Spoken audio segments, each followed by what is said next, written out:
කැලණිවැලි දුම්රිය මාර්ගයේ රත්නපුරය දක්වා කොටස දීර්ඝ කිරීම හා හෝමාගම දක්වා ද්විත්ව මාර්ගයක් ලෙස පළල් කිරීමත් ලබන වසරේදී ආරම්භ කරන බව දුම්රිය සාමාන්‍ය අධිකාරී ධම්මික ජයසුන්දර මහතා පවසනවා.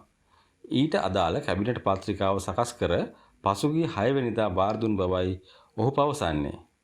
ඊට අනුමැතිය ලැබීමත් සමගම එහි මූලික කටයුතු ආරම්භ කිරීමට හැකියාව පවතිනවා. එම දුම්රිය මාර්ගයේ අවිස්සාවේල්ලේ සිට රත්නපුර දක්වා දීර්ඝ කිරීමට රුපියල් බිලියන 10ක පමණ මුදලක් වැය වෙනවා. එහි ඉදිකිරීම අදියර 3ක් යටතේ අවසන් කරන බවයි ඔහු පවසන්නේ. ඒ අනුව පළමු අදියර අවිස්සාවේල්ලේ සිට ඇහැලියගොඩ දක්වාත්, දෙවන අදියර කුරුවිට දක්වාත්, තෙවන අදියර රත්නපුර දක්වාත් ඉදිකිරීමටයි සැලසුම් කර තිබෙන්නේ.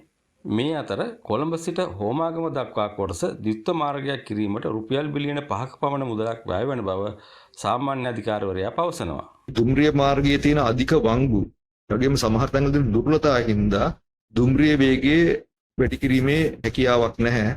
ඒ සඳහා මාර්ග හා ප්‍රවාහනශීල උපදෙස් ලබා දීලා තියෙනවා. දුම්රිය මාර්ගයේ තියෙන තත්වය වැඩි දියුණු කරන්න, ඒ වගේම පවතින අධික තීව්‍ර වංගු තියෙන තැන්වල ඉඩම් ලබාගෙන එම වංගු හැකි පමණ විශාල කරලා මේ දුම්රිය ධාවනයේ තියෙන ප්‍රමාදයන් වළක්වා ගන්න කියලා